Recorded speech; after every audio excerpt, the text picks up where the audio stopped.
네, 반갑습니다. 신국현 목사입니다.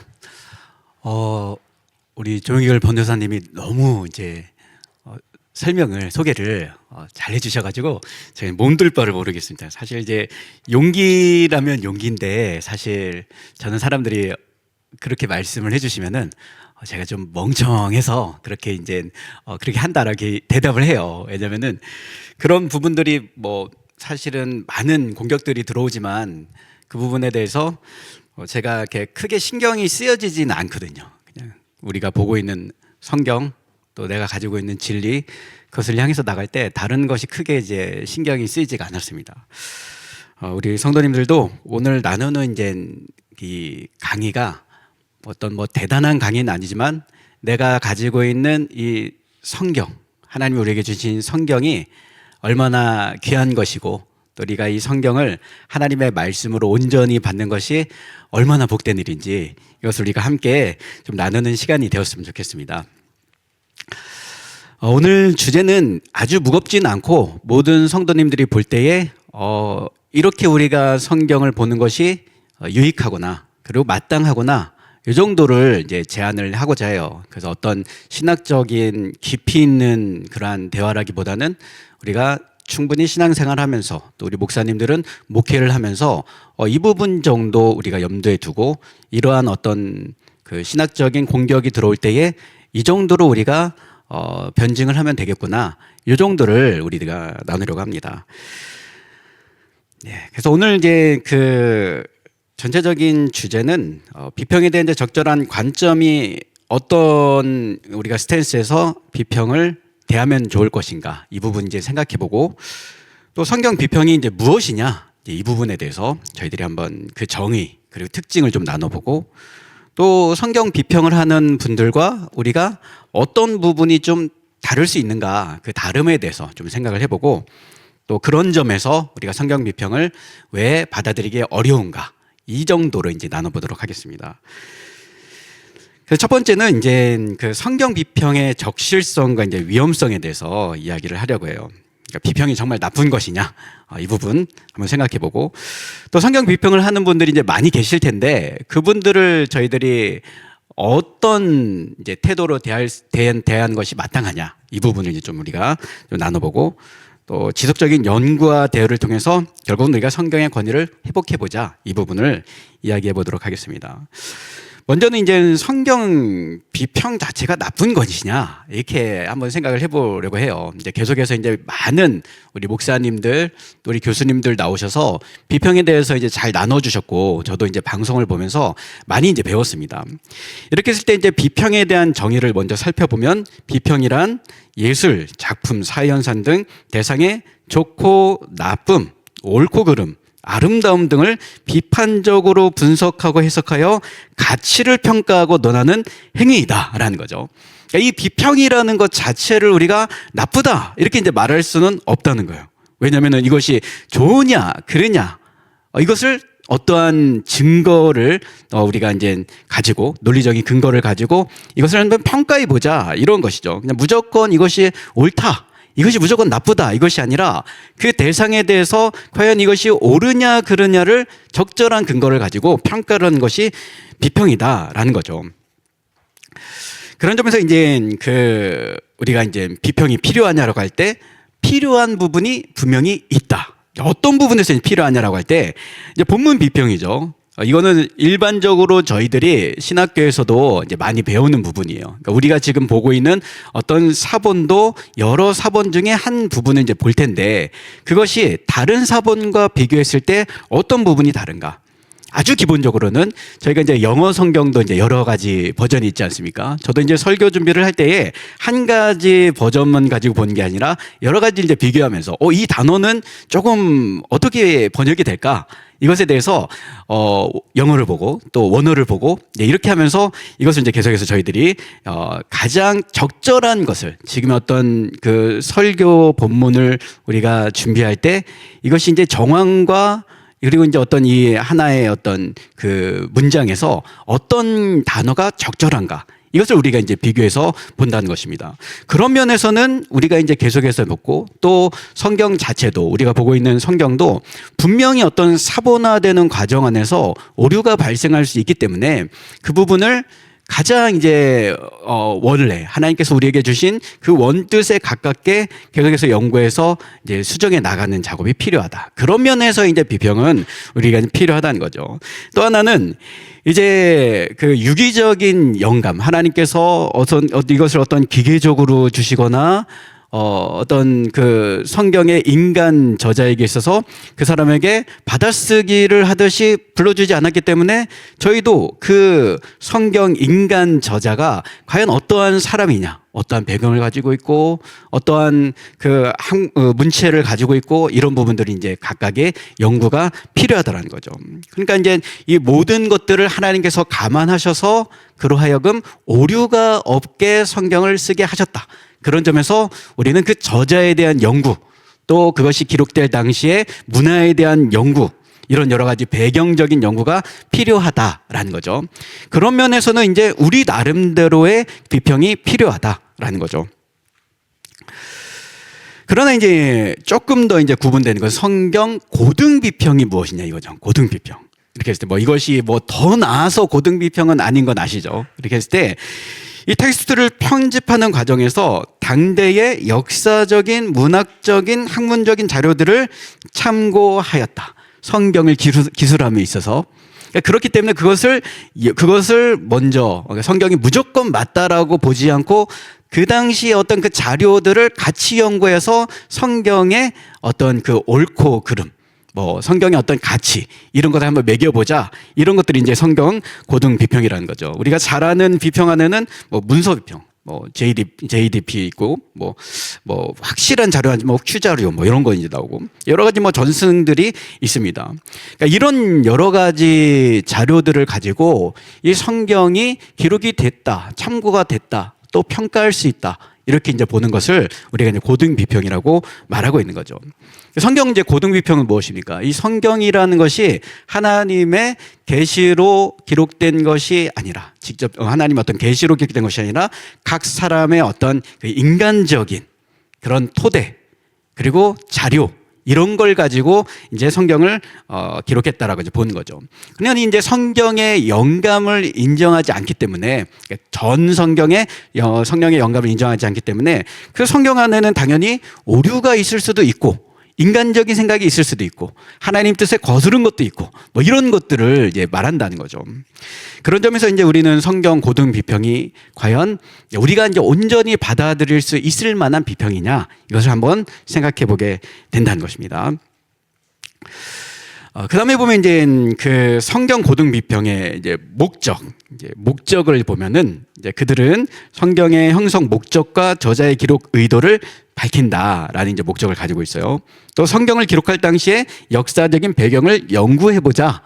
이런 이제 목적을 가지고 있다는 것입니다. 그리고 최종적으로 완성된 본문에 담긴 하나님의 뜻과 신학적인 메시지를 연구해보자.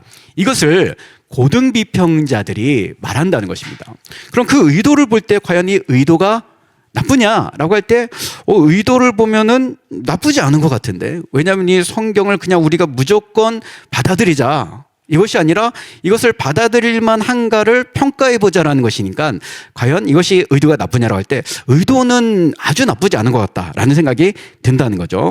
다만 이제 아까 전에도 사실은 좋은 제가 석박사 논문을 톰 라이트라든지 김세현 박사님이라든지 알리스 맥그레스 박사님 뭐 이런 분들을 이제 그들의 책과 저술과 이제 논문들을 보고 이 부분은 좀 받아들이기 어렵다라고 이제 그렇게 논문을 썼어요.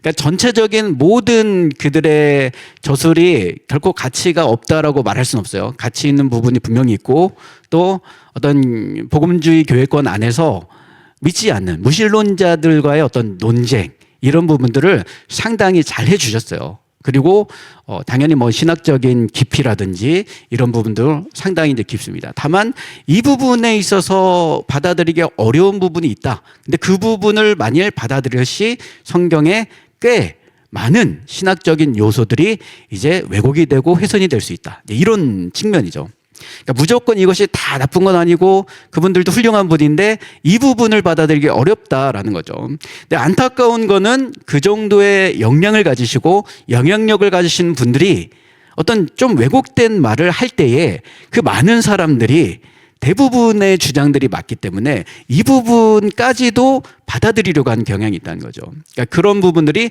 좀 아쉽다라는 거죠. 그러니까 의도는 분명히 좋은데 성경을 좀 그냥 무조건 받아들이자. 좋은 게 좋은 거니까 받아들이자. 이게 아니라 잘 연구해보고 받아들이자. 의도는 좋지만 그 결과가 나중에는 이 성경을 의심하게 만들고 성경의 어떤 권위를 조금 왜곡하고 훼손하게 만드는 결과를 가져온다라는 거죠. 그런 부분에서 이제 어떤 부분들이 이제 좀 우리가 훼손이 되느냐라고 봤을 때에 이런 부분이라는 거죠. 왜 이 성경 고등 비평이 일반 교인들에게 위험성을 가질 수 있는가, 또 우리 목회자들에게 위험성을 가질 수 있는가라는 거죠. 그러니까 성경을 첫째 이제 연결되지 않은 각 문서의 모음으로 여기다 보니 성경 전체가 가진 통일성을 해치게 되고 성경을 주신 하나님의 본뜻이 무시되거나 왜곡될 수 있다라는 거죠. 그러니까 저희는 이 성경 66권을 창세기에서 계시록까지 하나님께서 한 성령 안에서 각 저자들에게 기록하게 하셨기 때문에 성경이라는 것은 하나의 맥락을 가지고 있다고 보고 있어요.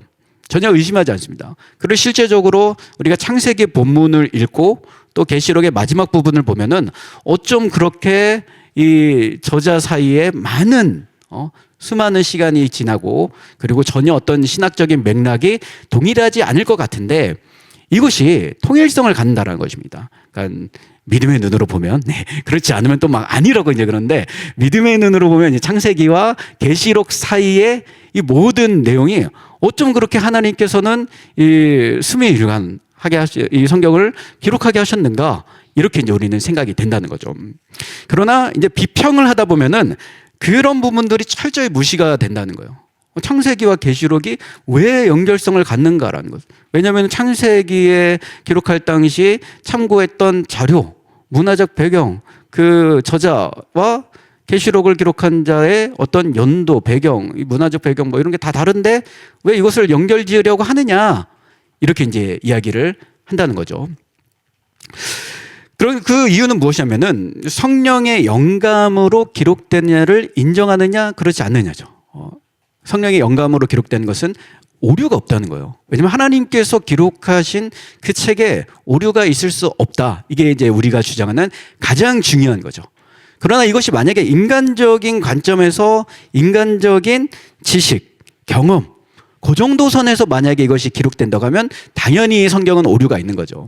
네, 여러분 우리가 잘 알다시피 성경에 오류가 있다라고 인정하는 순간 뭐가 무너집니까? 목회자, 설교자의 권위가 무너진 거고 설교자의 권위가 무너지면 결국은 말씀의 권위, 교회의 권위, 차례로 이제 무너질 수밖에 없다는 거죠. 그러니 나중에는 성경 중심의 신앙이 아니라 그 외적인 것에서 다른 요소에서 교회의 목적을 정하게 되고 신앙의 목적을 정하게 되고 그런 부분에서 신앙이 다 각기 자기 소견에 옳은 대로 이제 하게 된다는 것입니다. 그러니까 굉장히 물론 이것을 좀 왜곡된 거 아니냐 이렇게 말할 수 있지만 실제적으로 말씀에 오류가 없다라고 보는 교회와 그렇지 않은 교회에는 상당히 성격상의 차이가 있을 수밖에 없어요. 그런 점에서 이제 정확무한계시로 기록된 성경의 권위가 훼손될 수밖에 없다. 인간이 쓴 인간적인 책이라고 본다면 그리고 자료의 권위를 성경의 권위 위에 이제 둔다는 거죠. 왜냐하면 이거는 뭐 어쩔 수가 없는 게 이분들은 성경이라는 것이 다른 자료, 뭐 고문서, 고대 어떤 그 종교 이런 것들의 영향을 받아서 성경이 기록됐다라고 보면은 성경의 권위는 당연히 그 밑에 갈 수밖에 없는 거예요. 그러니까 원본과 어떤 그것을 참고한 그러한 문서라고 볼 때 당연히 원본의 권위가 높을 수밖에 없다는 것입니다. 그럼 성경의 권위는 이제 밀려나게 되는 거죠. 말은 성경의 권위가 당연히 높다라고 말하지만 그렇지 않다는 거예요. 실제적으로. 그다음에 기적과 예언을 부인하는 경우가 많이 있습니다. 왜냐하면은 저희가 중간에도 이제 이 내용을 나누겠지만 우리가 지금 받아들일 수 없는 것, 그 일반적이지 않은 것, 이런 부분에 대해서는 철저히 배제하고 성경을 읽으려고 한다. 네, 여러분, 근데 우리가 성경을 여는 순간 태초에 하나님이 천지를 창조하신다라는 말, 거기서부터가 우리는 기적인 거예요. 우리가 인간적인 어떤 그러한 부분이 아니라 하나님께서 그렇게 하셨다고 할 때에 그것이 이루어졌다. 홍해가 갈라졌다. 우리 모든 인간 역사에 있어서 단 한 번 바다가 갈라진 사건이지만 그 사건을 역사적으로 받아들이느냐 그렇지 않느냐는 그 믿음에 있어서 큰 차이가 있을 수밖에 없다는 거죠. 그러니까 이런 부분들에 대해서 어떤 나중에는 이제 예수님이 부활하신 사건까지도 부인하게 되는, 기적을 부인하게 되면, 그러니까 이렇게 성경을 읽다 보면은 철저히 성경이라는 것은 교훈을 위한 책, 여기까지만 된 거죠. 아니면 어떤 위로, 인간적인 위로를 주는 책, 하나님의 말씀이 아닌 그냥 철저히 인간적인 사고 안에서 해석되어질 수 있는, 적용되는 이런 책이 될 수밖에 없던 것입니다. 그리고 또 하나 이제 마지막에는 성경의 중요한 역사적 사건을 설화로 이해하거나, 이거는 분명히 성경은 역사로 말하고 있는데 그런 역사가 있을 수 없다, 이러면서 설화로 치부해버리거나, 그리고 세속 학문가 배치될 경우 성경의 오류를 너무 쉽게 인정한다. 그러니까 이 고대 문서들은 이거는 맞는 건데, 분명한 건데 성경은 좀 의심이 된다, 이렇게 이제 보게 된다는 거죠. 이런 부분이 이제 성경 비평이 실제적으로 이제 결과적으로 이런 결과를 가져올 수밖에 없다라는 거죠. 다음으로 넘어가면, 네,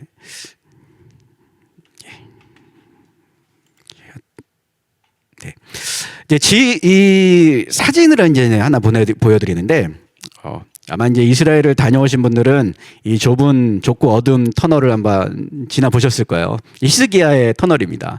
히스기야의 터널은 아수르가 남유대를 침공해 이제 올 때 히스기야가 예루살렘 성 안에는 샘이 없기 때문에, 물이 나오는 샘이 없기 때문에 예루살렘 밖에 있는 기온샘으로부터 예루살렘 안에 우리가 잘 아는 이제 실로암 연못까지 연결이 되는 거예요. 이제 533m 길이의 이제 터널을 이제 뚫었다는 것입니다.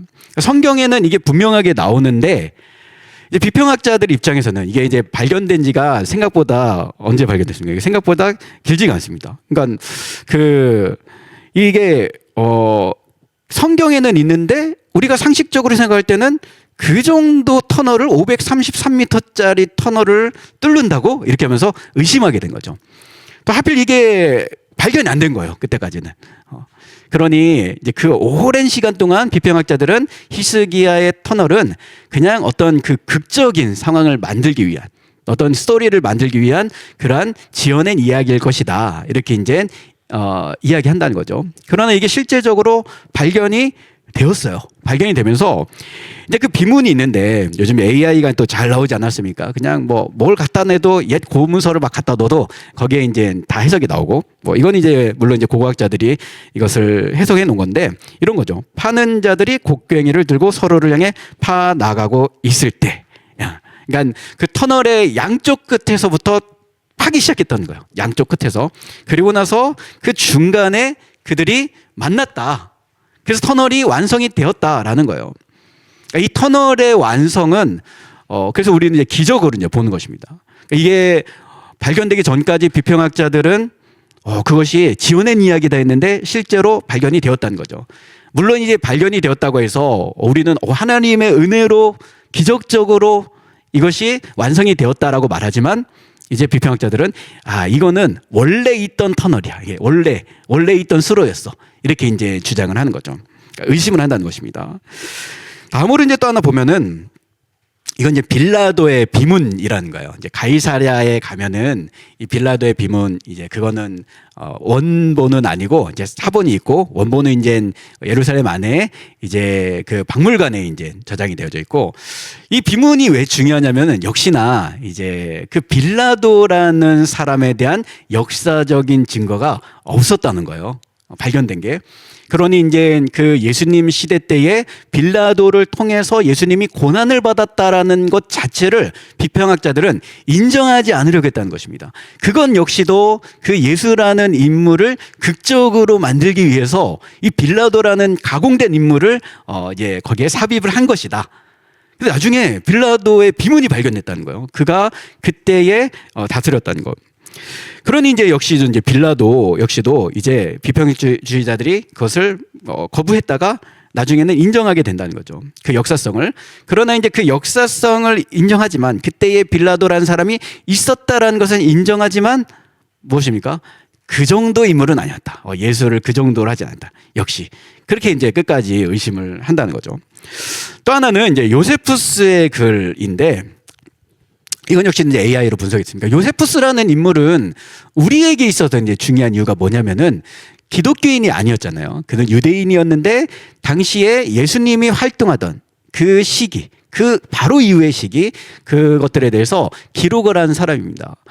실제로 이 요세푸스의 글이 예수님이 살아가시고 그리고 이제 십자가에서 죽으시고 부활하시고 승천하신 이후 얼마 되지 않았을 때 기록이 되었다는 점에서 거의 동시대의 요세푸스의 기록의 이 글이 기록이 되었다고 보면 돼요. 그러니까 뭐 어떤 왜곡이 일어날 새가 없는 거죠. 왜냐하면 그 시대의 사람들이 보는 거죠. 그때 어떤 일이 있었는지를 보는 것이고 그리고 그것을 본인들도 아는 것이고 그렇기 때문에 이것이 뭔가를 왜곡시킬 이럴 이제 그럴 여지가 없다는 것입니다. 근데 이제 요세푸스의 글이 굉장히 이제 그 비평가들 사이에서는 의심이 되는 거죠. 과연 그 글이 실제로 요세푸스가 쓴 글이냐, 후대에 첨가된 것 아니냐, 뭐 이런 식의 이제 글이라는 것입니다. 이때 이제 예수님에 대한 기사.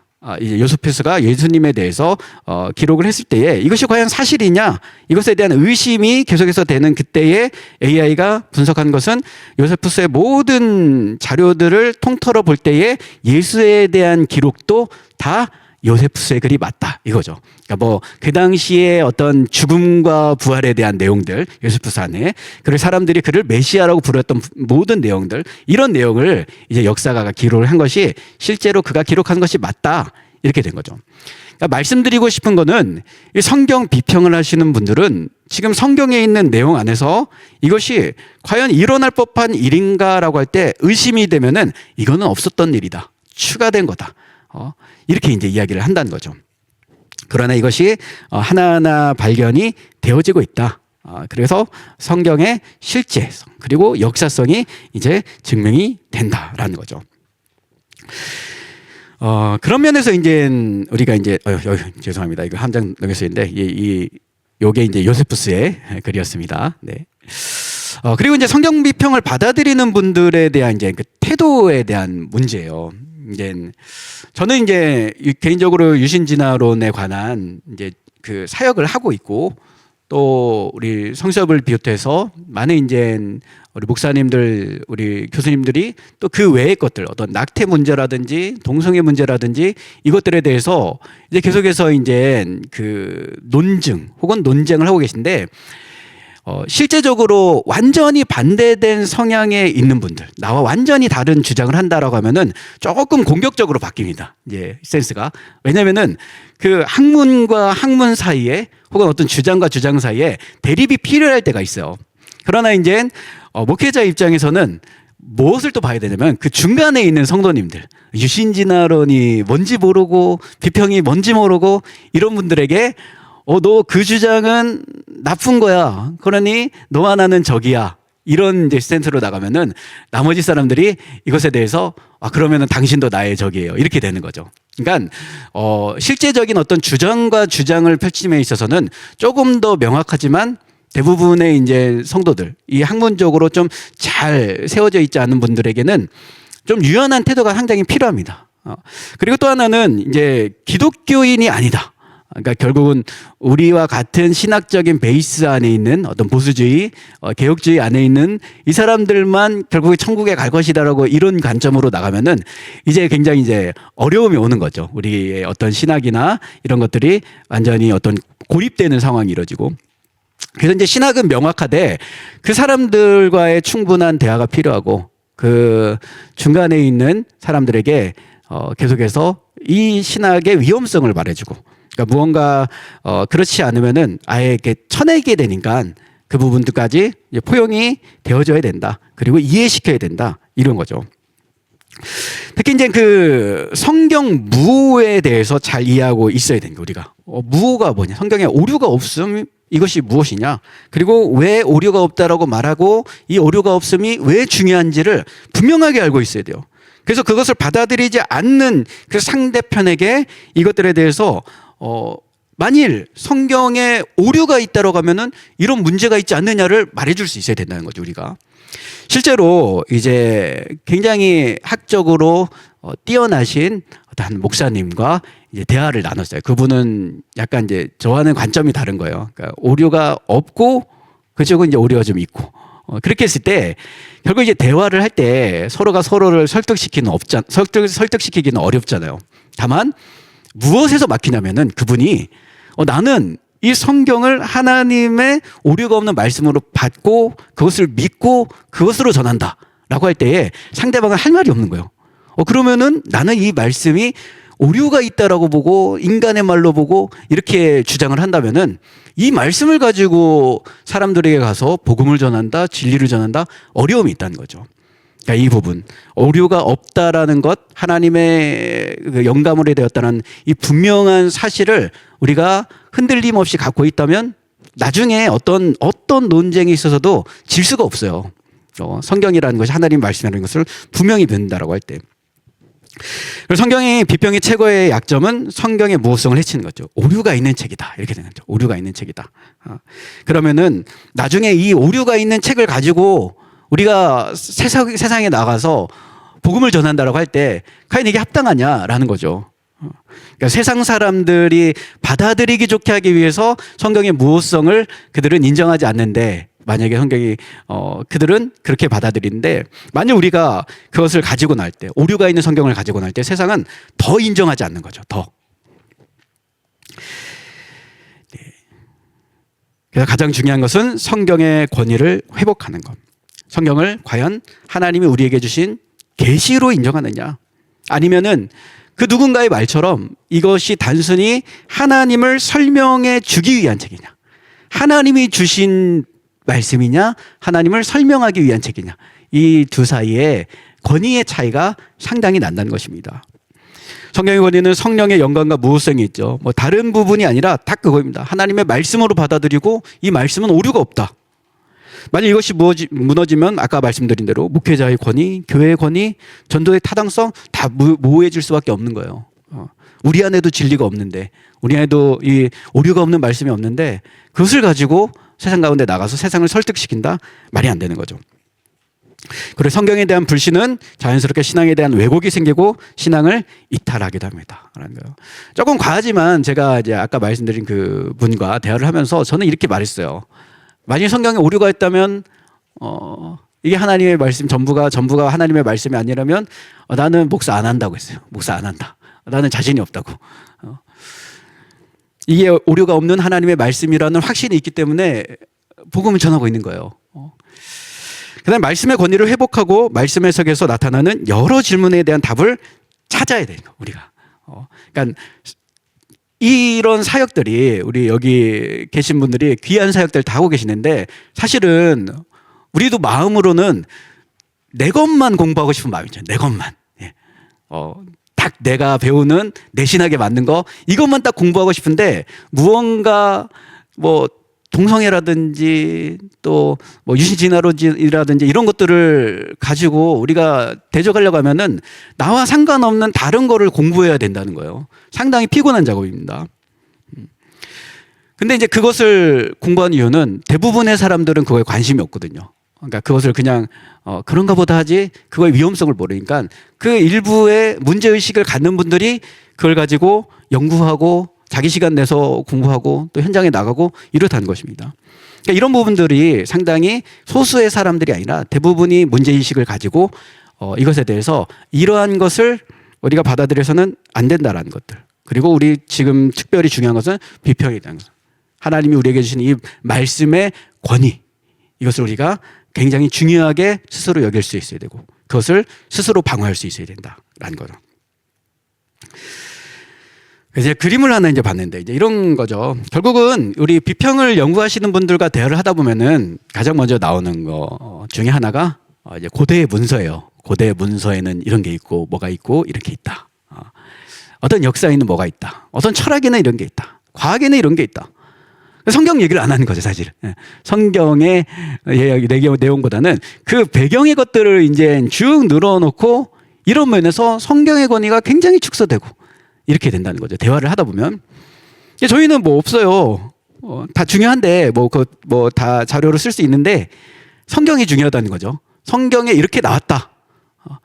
뭐 이걸 뭐 이렇게 말하면 문자주의다 뭐 이렇게 말하는데 그렇지 않거든요. 그거는 이제 오히려 그 성경의 무호성을 주장하는 분들을 비하하기 위한 말이고 문자로 썼으니까 일단 문자로 보는 건데 그것보다는 모든 걸 다 연구해요. 배경도 연구하고 과학도 연구하고 철학도 연구하고 다 연구하는데 그래도 중요한 건 성경이다는. 성경은 성경으로서 해석돼야 되고 성경은 성경으로서 권위를 가져야 되고 그것이죠. 고기에서 중요한 건 고기이고 성경에서 중요한 건 성경이다. 이게 굉장히 여기서 우리가 흔들림이 없어야 됩니다. 왜냐면은 논쟁을 하다 보면은 그런 것부터 다 갖고 나와요. 그런 것부터. 그런데 믿지 않는 사람들이 보면은 와 여기는 어쩜 이렇게 많이 알고 있을까 이렇게 보여지는 거죠. 이쪽은 왜 이렇게 성경만 가지고 얘기할까? 이렇게 되는 거예요. 성경이 그러나 가장 권위 있는 책이기 때문에 성경으로 이야기하는 것입니다. 네. 그 다음에 성경 고등비평이란 무엇인가를 조금 더 이제 상세하게 볼게요. 이제 성경 고등비평의 정의는 성경 본문을 정확무원한 하나님의 계시로 이해하거나 단순히 문자 그들의 신앙 문서가 있는 데서 나아가 그 본문이 언제 어디서 누구에 의해 어떤 역사, 사회, 사상적 맥락 속에서 형성, 편집되었는지를 비판적으로 탐구하는 학문적 접근이다. 성경 비평은 성경을 한 주제를 가진 하나의 책으로 이해하기보다는 각 책이 가진 기록 목적, 전승, 편집 방식, 신학적 의도를 최대한 별도로 이해하려고 노력한다라는 거죠. 아마 이제 뭐 만나보신 분들, 그런 분들과 만나서 얘기를 하다 보면은 이제 그런 거죠. 보통 이제 조직 신학을 전공하신 분들은 가장 먼저 이게 보는 게 과연 이것이 맥락에 맞는가? 그 맥락이 권과 권 사이에 혹은 전체적인 통일성 사이에서 이것이 맥락에 맞는가를 조직신학은 굉장히 중요하게 생각을 해요. 제가 이제 예전에 한 그 구약 전공하신 분과 잠시 대화를 나눴는데 왜 이렇게 성경을 어떤 제사든지 구약에 있는 내용을 가지고 예수님과 연결을 시키느냐 이렇게 이제 대화를 하신 분이 계세요. 저희는 이제 뭐 그런 부분을 이 구약이라는 게 내가 만들어낸 게 아니라 구약이라는 성경 자체가 보여주는 담고 있는 내용이 예수 그리스도를 담고 있기 때문에 그렇게 말하는 건데 왜 이것을 굳이 예수 그리스도와 이렇게 연결을 시키라고 하느냐. 이거는 그때에 일어난 그때의 문학이고 그때의 이제 그 상황들을 정리한 건데 이걸 왜 그렇게 적용하느냐. 그리고 이제 또 다른 부분은 이건 유대인들이 쓴 유대인들의 관점에 쓴 유대인들의 책인데 왜 이것을 또 예수 그리스도와 이렇게 연결을 시키느냐. 뭐 이런 맥락이에요. 그러니까 그것을 굉장히 어떤 그 별도로 이제 쪼개놓는 거죠. 이 성경 66권을 하나의 책으로 보기보다는 이거를 찢어서 놔서 그것만을 연구하고 싶어 한다라는 거죠. 이런 경우는 이제 표면적으로 보면 굉장히 전문성 있게 보여요. 이걸 찢어놔서 이거 하나를 굉장히 연구해가지고 뭐 구약이면 히브리어, 뭐 신약이면 헬러 이렇게 그 성경을 쭉 놓고 뭐 언어적인 것들, 뭐 구문적인 것들 이런 걸 이렇게 연구해가지고 놓으면은 굉장히 뭐가 되게 이거는 전문적이어 보이고 이렇게 보인다고요. 근데 이것을 전체적인 맥락에서 보면은 이 책은 별로 이렇게 성경이랑 별로 관계가 없는 책이 돼버리는 거죠. 그리스도와 관계가 없는 책이 돼버리는 거예요. 그런 문제가 발생할 수 있다. 그러니까 의도는 사실은 어떻게 보면 좀 어느 부분은 좋다. 왜냐하면 성경을 그냥 받아들여라가 아니라 이걸 한번 좀 연구해보자 이거니까.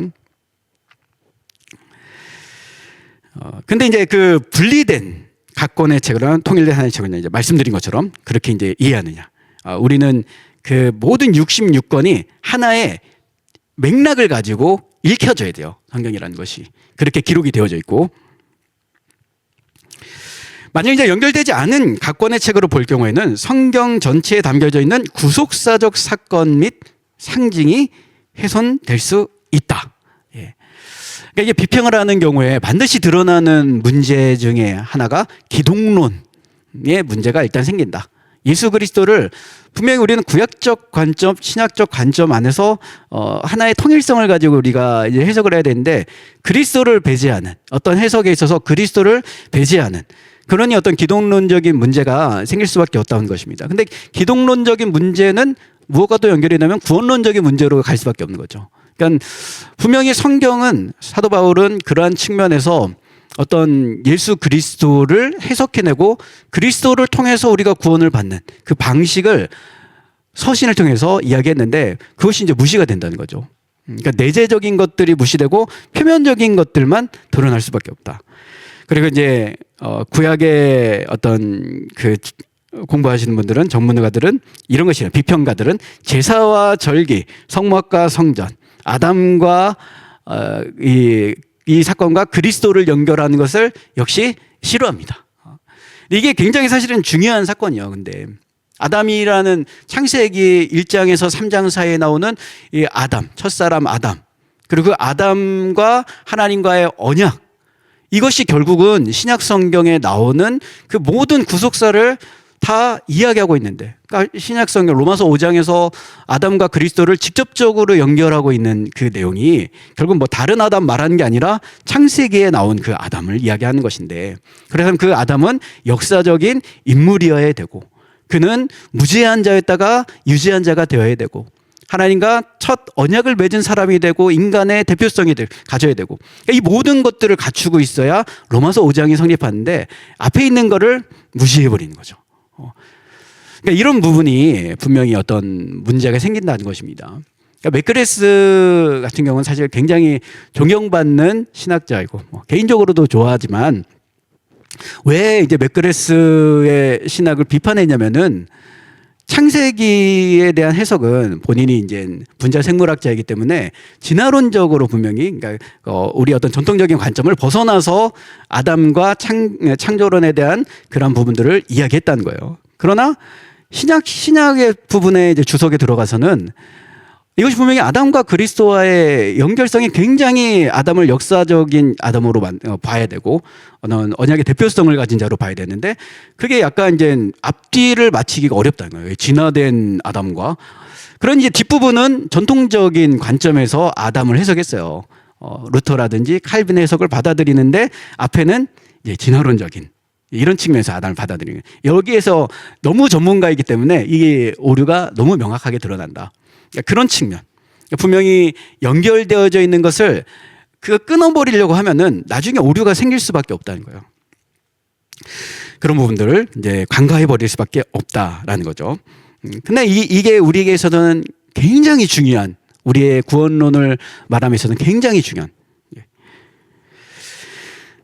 성경 고등 비평의 시작은 이제 리처드 사이먼이라는 사람에 의해서 이제 그 시작이 됐는데, 첫째는 이제 그 구약성경 비평사 안에서 모세오경의 모세 단일 저작서를 의심한다라는 거죠.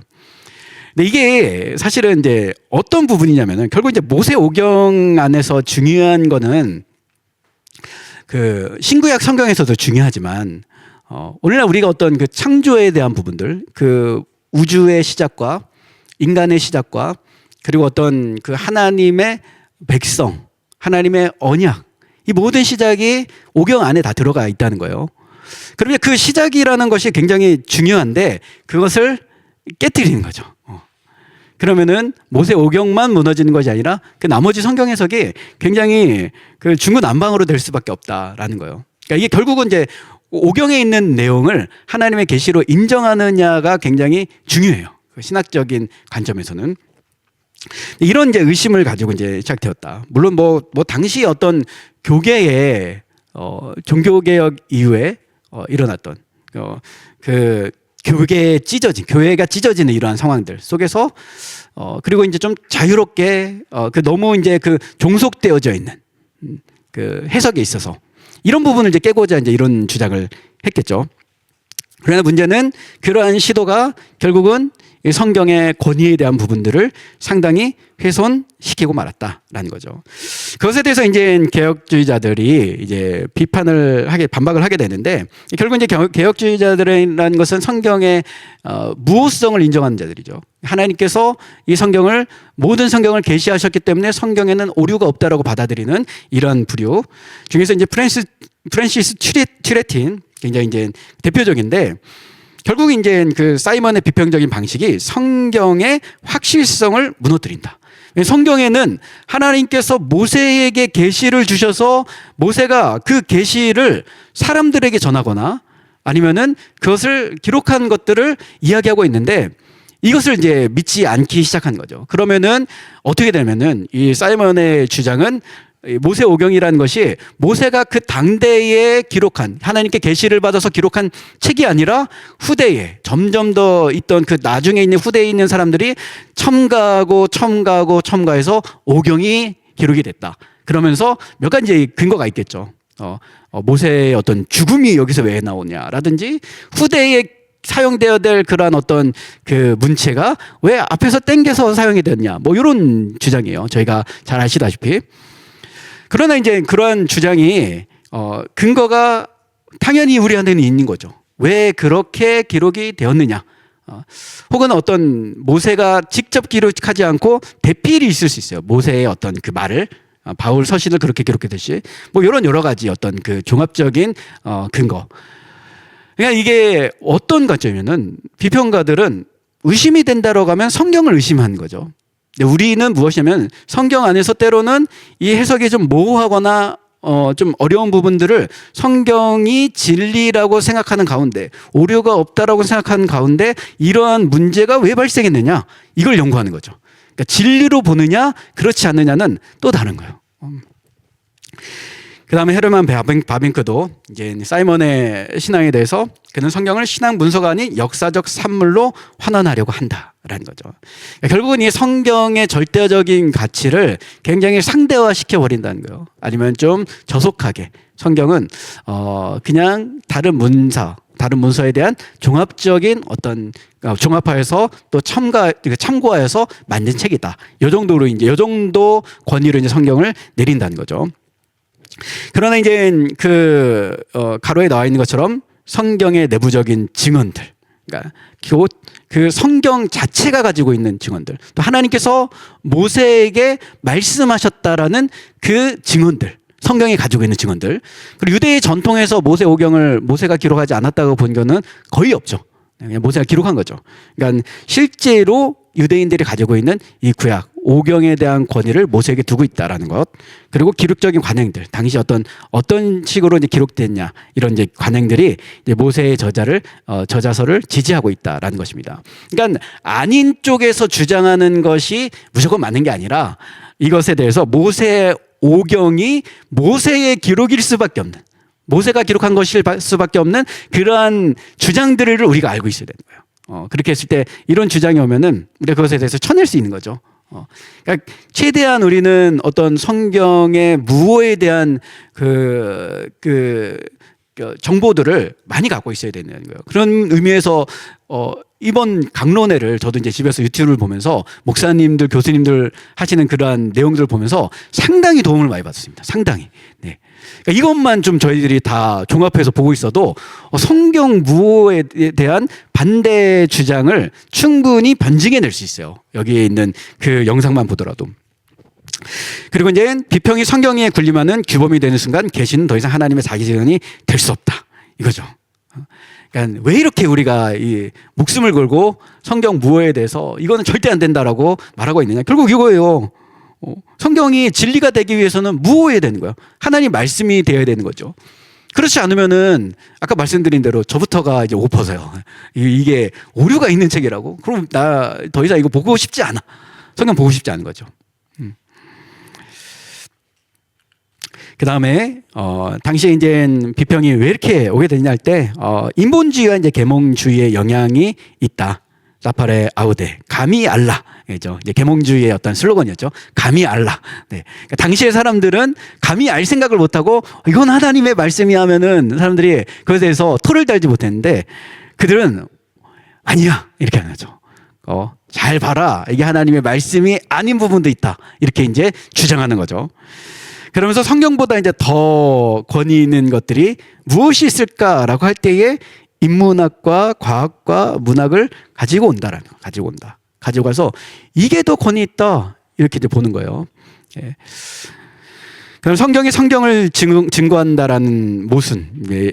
뭐 저희 사이트 이 동영상의 이제 사이트에도 이제 그런 댓글을 제가 좀 본 것 같은데 성경이 성경을 증거한다는 것은 모순이다. 자기가 자기를 이게 너무 이제 성경의 권위를 이미 이분은 무시하는 거죠. 우리는 성경의 권위를 여기 두고 있었기 때문에 성경이 말한다라고 하는 것에 대해서는 성경이 성경을 증거한다는 것은 당연한 거예요. 네. 최고의 권위 있는 그 책이 그 권위를 스스로 인정하는 것은 당연한 거죠. 나머지 것들이 그 권위를 인정한다라고 하면 이거는 이제 우리가 받아들일 수 없는 거죠. 왜 그 권위 없는 걸 가지고 권위 있는 책을 왜 평가하려고 하느냐. 그러니까 진화론 문제도 사실 비슷합니다. 사실은 진화론 자체가 보면은 몇 년 전 진화론도 다르고 뭐 좀 다르고 그렇게 해서 서로 주장하는 바가 다르고 그러니까 이 본인들 안에서도 정리가 안 된 걸 가지고 와가지고 우리는 성경에 하나님의 말씀으로 창조하셨다는 것을 진리로 믿는데 정리가 안 된 걸 가지고 와가지고 진리를 자꾸 아니라고 하면은 왜 굳이 그 말을 들어야 되느냐 이런 거죠. 그러니까 성경보다 나머지는 저희들이 권위가 다 아래에 있기 때문에 그것을 참고는 하지만 그걸로 인해서 성경의 진실성을 평가하지 않는다라는 거죠. 또 성경 속의 초현실적인 영역을 배제하거나 현실적인 영역에서 초현실적인 영역을 평가하려고 한다. 이런 거죠. 그러니까 무엇이냐면은 일단은 불투만 같은 경우는 이제 아예 이제 배제를 하는 거죠. 초자연적인 부분들을 배제를 하고 그러나 어떤 실제로 뭐 예수님의 부활 같은 경우는 사실 아무리 비평을 한다고 해도 용감하지 않으면은 예수님 부활하지 않았다 이렇게 말할 수 없잖아요. 그 부활에 대해서 대신 여러 가지 이제 가설을 세우는 거죠. 인간적인. 그러면 이제 저희 입장에서는 아니 예수님의 부활이 가진 그 중요성이 얼마나 크다는 건 아는데 주님이 부활의 첫 열매로서 부활하셨기 때문에 우리가 나중에 예수님 재림하신 이후에 부활한다는 사실을 우리가 그래서 믿는 건데 그걸 없애자고 하니 뭐 나중에 우리 부활이 어떻게 되겠는가 이렇게 되는 거죠. 굉장히 중요한 사건을 현실적으로 맞지 않다라고 해서 무시해버린다면 그러니까 우리의 신앙이 거기서 다 흔들릴 수밖에 없다는 거예요. 그리고 상대와의 위험성. 나중에는 이렇게 되는 거죠. 그럼 너도 맞고 나도 맞고 상대와 너도 맞고 너도 맞고 너도 맞고 이렇게 되는 거죠. 그러면서 이제 사이좋게 지내는 거예요. 그러니까 그런 부분에서 이제 상대와의 위험성이 있죠. 물론 이제 저희들이 잘 듣는 것은 중요해요. 그러니까 상대방의 의견. 나와 다른 의견이라고 해서 그를 완전히 이제 무시해버리거나 적으로 들 필요는 없고 상대로 하여금 사실은 좀 헷갈리게 만들어야 되는 거죠. 과연 이 사람이 내 편인가 저 편인가 좀 헷갈리게. 물론 이제 아까 말한 그 현장에는 좀 달라요. 현장은 다르고 이 목회적인 관점에서는 헷갈리게 만들 때 내 이야기를 계속 하는 거죠. 그래서 그 사람으로 하여금 자기가 갖고 있는 의견이 좀 스스로 의심해보게 만드는 거죠. 그러니까 그런 부분들이 굉장히 그러나 이제 너도 맞고 너도 맞고 이렇게 되면 안 되고 나는 내 걸 분명히 갖고 있는 가운데 토론에 열려 있어야 된다. 그래서 그로 하여금 내가 가지고 있는 이 진리를 명확하게 전할 수 있어야 된다라는 거죠. 이제 칼빈은 이제 이렇게 말하는 거죠. 그러면은 우리가 역사와 문화와 과학을 다 무시하느냐라고 할 때 전혀 무시하지 않죠. 전혀. 그러니까 저는 이제 제가 하고 있는 어떤 사역의 중심이 이제 진화론자들과의 어떤 논쟁이니까 또 때로는 비판을 하기도 하고 그럼 이제 그렇게 주장을 한다는 거예요. 성경과 과학은 이제 별개이고 성경을 믿는 자들은 과학을 말하지 말아라 이렇게까지 말해요. 그러니까 저에게. 근데 전혀 우리가 과학을 무시하는 게 아니라 과학을 당연히 받아들이죠. 그리고 이제 하나님께서 이 과학이라는 훌륭한 일반 은총을 우리에게 주셔서 그 과학을 통해서 하나님의 위대하심을 보여주게 하는 것은 당연히 믿죠. 역사도 필요하죠. 문화도 필요하고 모든 것들에 대한 연구가 필요하고 우리가 성경을 해석할 때에 당시의 시대적인 배경 중요하고 이 저자들의 어떤 문체적인 특징도 중요하고 다 봐요. 그러나 그것이 성경의 오류가 있는 것으로 연결되지는 않는다. 전혀. 그러니까 모든 것을 통해서 오히려 성경의 무호성과 또 하나님의 전지전능하심이 드러나는 거지 그것으로 인해서 이것이 훼손된다? 그렇지 않아요. 그래서 칼빈은 적극적으로 받아들여요. 사실 적극적으로 이런 모든 것들을 적극적으로 받아들여라 라고 이제 이야기하는 것이고, 결국 이제 그 속에서 하나님께서 우리에게 준 이 모든 세계를 보면서 하나님이 어떻게 이 세계를 운영해 나가시는지를 우리가 잘 보게 된다는 거죠. 예를 들면 이제 저도 자주 하는 비유인데, 바닷가에 가면은 제가 이제 강릉에서 한 5년 정도 사역을 하면서 바다를 참 많이 봤는데, 어느 날 이제 카페에서 커피를 마시면서 바다를 보는데 너무 신기한 거예요. 왜 신기하냐면은 어쩜 저 파도가 저 선을 넘지 않을까? 네. 왜냐면 이제 이 파도가 친다는 것은 달의 어떤 인력에 의해서 이게 이제 파도를 이제 끌어당겼다 놨다 이러면서 파도가 생기는데 저 선을 넘어오지 않는다는 거죠. 그러면서 이제 느낀 게 뭐냐면은 정말 하나님께서는 이 세상을 어쩜 저렇게 규칙적으로 그리고 질서 있게 지으셨을까? 이거죠. 이게 일반 은총이 우리에게 주는 은혜라는 거죠. 주님의 어떠하신 분인지를 우리에게 보여주는. 그러니까 그런 걸 통해서 우리는 모든 것들을 활용하여 하나님의 위대하심을 보고, 또 그것으로 인해서 성경이 오류가 있다라는 것이 전혀 이렇게 영향을 받지 않는다라고 우리는 보고 있는 거죠.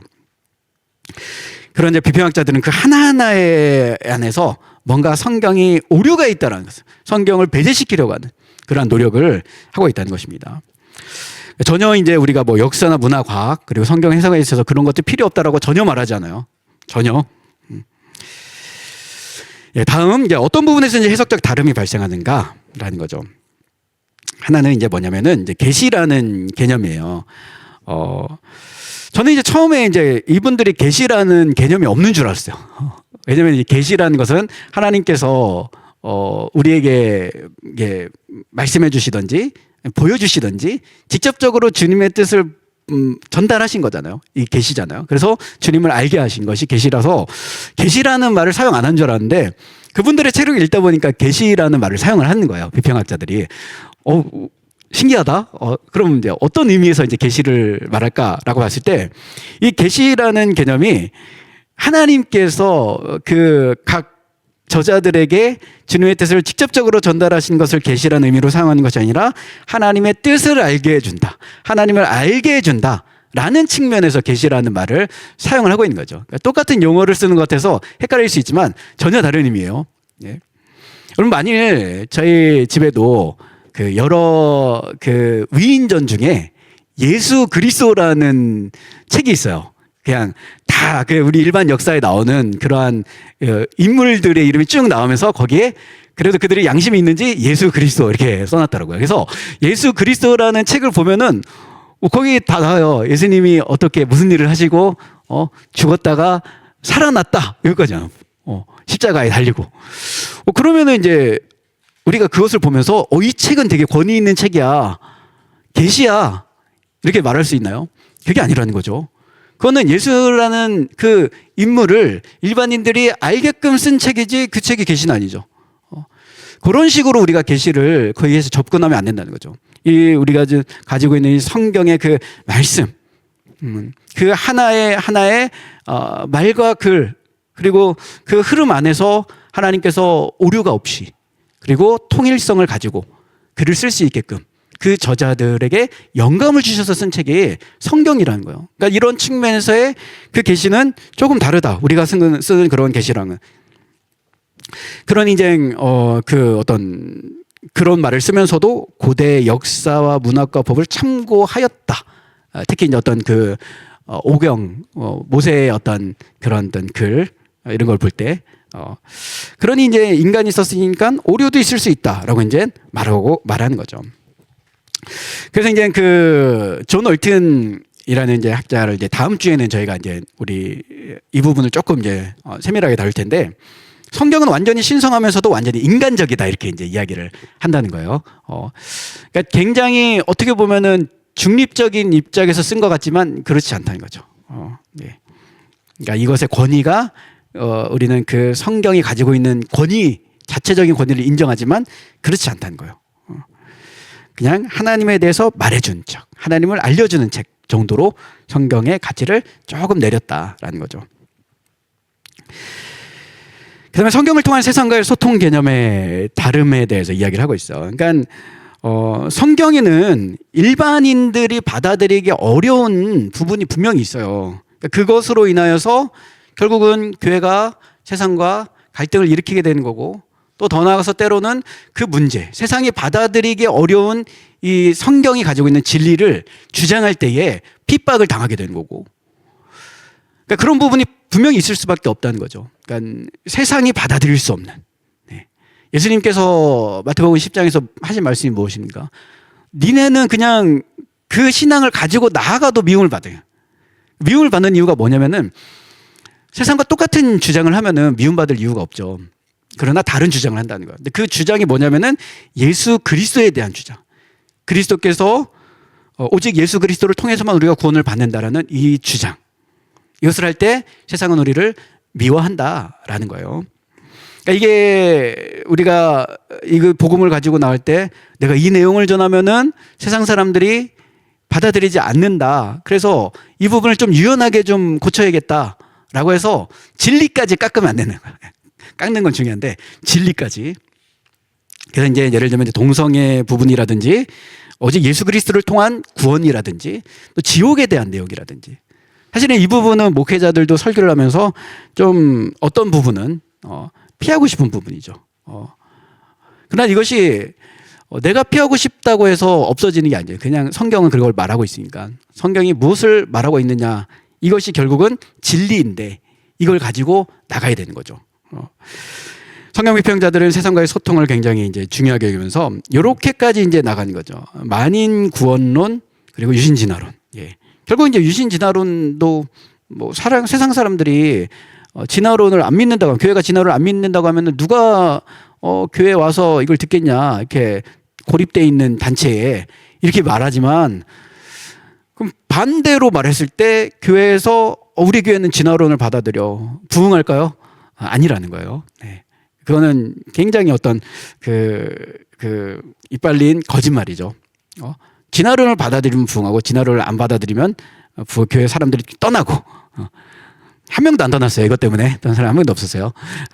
이거는 오히려 적어도 교회가 성경에 대한 확신을 가지고 명확하게 그것들을 전할 때 사람들은 오히려 그것에 대해서 함부로 할 수 없어요. 이것에 흔들림이 없을 때. 너희도 맞고 우리도 맞고 이걸 좀 맞춰가려고 하면은 거기서부터 교회는 이제 더 무시를 당하게 되는 거예요. 뭔가 세상적으로 그것을 풀어나가려고 할 때. 만인 구원도 마찬가지죠. 오직 예수 그리스도를 믿는 자들만 구원을 얻는다가 아니라 좀 더 확장해서 예수님의 십자가는 믿는 자들만 구원하는 게 아니라 모든 사람들을 구원한다라고 말하면은 우리도 좋죠. 얼마나 좋아요. 그럼 뭐 예수 믿든 안 믿든 어차피 그 십자가의 능력으로 다 구원받는다. 뭐니까 십자가의 능력도 굉장히 커진 것 같고, 그렇지만 성경은 그렇게 말하지 않는다는 거죠. 나는 그랬으면 좋겠는데 성경은 그렇게 말하지 않는다. 그런 부분이요. 저희가 말하고 있는 것은 지금 세상이 우리를 어떻게 받아들이냐가 더 중요한 게 아니라 성경이 어떻게 말하고 있느냐, 이게 중요하다는 거죠. 그런 면에서 어떤 그 소통에 좀 다름이 있을 수 있습니다. 또 복음에 대한 개념이 이제 좀 다른 거죠. 그러니까 오직 예수. 성경은 뭐 다른 걸 말하지 않죠. 오직 예수 그리스도를 믿는 믿음 이외에 다른 것으로 구원을 받을 수 없다라고 분명히 말하지만 비평자들은 좀 다른 이야기를 하고 있어요. 네. 그러니까 타당하지 않다. 예수 믿는 사람들만 구원을 받는다고 하면 타당하지 않다. 저기 예수를 한 번도 태어나서 예수를 들어본 적이 없고, 또 어떤 사람은 다른 종교에 태어나가지고 예수를 믿는다고 하면은 핍박당하고 쫓겨나는 이런 형편에 꼭 예수를 믿어야 구원받는다고 하면 너무 이기적이고 타당하지 않은 거 아니냐, 이렇게 말할 수 있다는 거예요. 그러니까 전체적인 성경을 보는 맥락이거든요. 타당하냐, 타당하지 않냐, 이것. 저희는 무엇입니까? 성경이 그렇게 말하냐, 그렇지 않느냐, 이걸 말하는 거죠. 그러니까 뭐 이해는 해요. 뭐 여러 가지 뭐 가톨릭 신학도 뭐 이해가 되고 뭐 왜 그런 주장했을까? 왜 연옥이라는 교리가 주장이 나왔고 왜 만인 구원론이라는 주장이 나왔고 이해는 돼요. 그러나 중요한 것은 성경이 그렇게 말하지 않는다 이것이죠. 네, 그래서 이제 여기까지 또 그리고 또 이제가 이제 좀 다름이고 그들의 해석 조금만 더 하면 됩니다. 네. 그런데 받아들이기 어려운 이유는 이제 이미 뭐 다 나온 거죠 여기서. 일단은 성경의 권위가 다른 자료들보다 이제 낮아진다는 거예요. 그러니까 비평학을 하시는 분들은 되게 모든 자료에 대한 믿음은 확실한데 뭘 가장 의심하냐면 성경을 가장 의심하는 거죠. 성경을 가장 의심한다. 우리는 이게 권위가 하나님께 있고 진리인데 그게 아니라 다른 건 다 의심 없이 받아들이는데 성경만 의심해서 받아들이는 것 같은 느낌이 든다는 거죠. 그런 부분이 있지만 하나님의 감동으로 기록되었기 때문에 우리는 이제 오류가 없다라고 이제 받아들인 거고. 네. 그 다음에 이제 성경 비평은 성경이 단지 문학, 설화, 교훈이 되며 주요 내용이 대폭 왜곡될 수밖에 없다라는 거예요. 그러니까 창조에 대한 부분들, 에덴에서의 최초 범죄 사건, 노아의 홍수 사건, 출애굽 사건, 홍해 사건 이 모든 것들을 신화와 문학으로 이해한다. 그래서 이제 다음 주에 이제 에누아 엘리시라든지 뭐 길가메시 서셋이 뭐 어떤 식으로 이제 써 있냐, 어떤 부분이 좀 이렇게 성경이 참고했다고 보느냐 이제 이런 부분들이 좀 이제 저희들이 나눌 텐데, 그러니까 그런 것들이 이제 먼저 우선시 되는 거죠. 일단 권위의 측면에서. 그러니까 성경은 이거를 참고해가지고 모세가 그 당시에 있었던 어떤 그 이집트나 아니면 근동에 있는 그 또 어떤 그 메소포타미아 지역에 있는 이런 그런 문화와 문서들을 참고해서 이것을 기록했을 것이다 이렇게 보는 거죠. 그렇게 하면은 모세 혼자 쓴 건 아닌 것 같다 이렇게 나가는 거예요. 그 방대한 지역에서 참고해가지고 무언가를 만들기에는 그렇게 되는 거죠. 또 하나는 이제 이건 이제 우리 측이 창세기 1장에서 3장의 하나님의 창조 사역과 에덴에서의 행위 언약, 6장에서 8장 사이의 악한 시대 속에서 하나님이 명하신 노아의 방주 사건과 보존 언약 등은 결국 이제 누구와 연결이 되냐면 그리스도와 연결이 된다는 거죠. 그리스도와 연결. 앞에 게 이게 뭐 어디 뭐 근동 어디 아프리카 이런 지역에서 막 이렇게 있던 문서를 참고했다고 보면은 이건 예수님과 상관없는 말이 되는 거죠. 그래서 이제 성경 이러한 중요한 내용이 단순히 외부 자료를 참고하여 지내진 문학과 교훈과 신화로 치부된다면 성경의 가장 중요한 인간론, 구원론, 기독론 등이 신학이 왜곡되는 결과를 맺을 수밖에 없습니다. 왜냐하면 이걸 차단시켜버려요. 예수 그리스도와 차단시켜버리면 이게 다 그리스도와 연결된, 결국은 이제 이 모든 그 예표들이 그리스도를 통해서 성취되고 완성이 돼야 되는데 그리스도를 적용시킬 수 없는 거예요. 그러면서 그런 신학적인 문제가 있을 수 있다. 그리고 구약 안에서의 지금 이 얘기, 방금 이제 이 얘기를 드린 거고, 네. 그리고 이제 그 결론적으로 성경 고등 비평은 성령의 감동으로 기록된 책으로 보지 않고 성경 66권을 예수 그리스도 중심의 통일성을 가진 책으로 인정하지 않으며 모세가 기록한 창세기의 상당 부분을 문학이나 신화, 교훈으로 인식하며 예수 그리스도에 대한 구약적 예표를 인정하지 않고 기적에 대한 상당 부분을 인정하지 않으며 복음서의 역사성과 예언성을 부인하기 때문에 저희가 성경 고등 비평을 받아들일 수 없습니다. 그래서 이제 오늘날 그 철학과 과학과 인류학과 역사학과 고고학 등에 의해서 성경의 권위가 훼손되는 것을 우리가 경계해야 된다라는 것입니다. 오늘 강의는 이제 여기까지 이제 저희들이 하고 마치도록 하겠습니다. 네. 기도하고 마치겠습니다. 하나님, 오늘 우리가 성경 비평에 대해서 또 어떤 위험성을 가지고 또 성경 비평이 하나님의 진리 되신 말씀을 어떻게 왜곡하고 또 그 권위를 좀 깎아내릴 수 있는지 우리가 한번 살펴보았습니다. 싸움을 위한 싸움이 아니라 정말 하나님의 말씀, 우리의 유일한 진리된 성경의 진실성, 또 그 권위를 잘 지켜내고자 우리가 부족하지만 이러한 여러 일들을 감당하고 있습니다. 주께서 우리에게 지혜를 주시고 무엇보다도 하나님의 말씀에 대한 권위와 소중함을 우리가 잘 깨닫게 하여 주시고 주님의 말씀을 의심으로 받아들이는 것이 아니라 그것을 오류가 없는 유일한 진리로 우리가 받을 수 있도록 인도하여 주시옵소서. 성경의 권위는 우리의 입에서 나온 것이거나 우리의 경험과 다른 자료로부터 나오는 것이 아닙니다. 성경의 권위는 성경 안에서 나옴을 우리가 믿습니다. 주여, 우리가 그 유일한 진리를 가지고 나아가고 흔들리지 아니하며 확신을 가지고 하나님 곧게 서서 우리를 통하여서 많은 자들이 하나님의 말씀 그리스도를 통한 구원을 받아들일 수 있는 은혜까지도 허락하여 주시옵소서. 이 사역을 감당하고 있는 우리 성수협의 많은 분들 주님께서 기억하여 주시고 많은 여러 가지 공격과 어려움들이 있겠지만 그때마다 하나님께서 이들의 산성과 방패가 되어 주셔서 이 진리를 수호하는 일에 주님 어려움 당치 아니하도록 늘 붙잡아 주시옵소서. 모든 것 주께 맡겨드리오며 또 모든 영광을 주께 올려드리오며 예수님의 이름으로 기도드립니다. 아멘.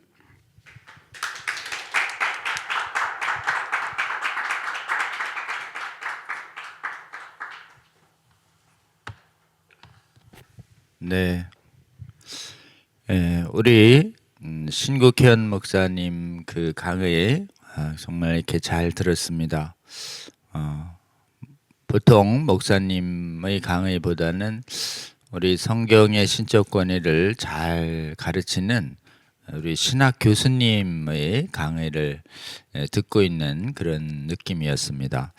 굉장히 그 목회적인 현장 감각도 있으신 데다가 또 학문적인 이런 경험도 많으셔서 이렇게 우리가 믿음의 고백으로 이렇게 배척하는 것 넘어서 좀 학문적인 부분에 관하여 이렇게 좀 열려 있는 사람들에 대해서 우리가 어떻게 또 이 성경의 신적 권위를 이렇게 수호해 가야 하는지에 관하여 아주 이렇게 우리가 모델로 삼을 만한 표준적인 이런 강의와 자세를 좀 보여주셨다 이렇게 생각을 합니다.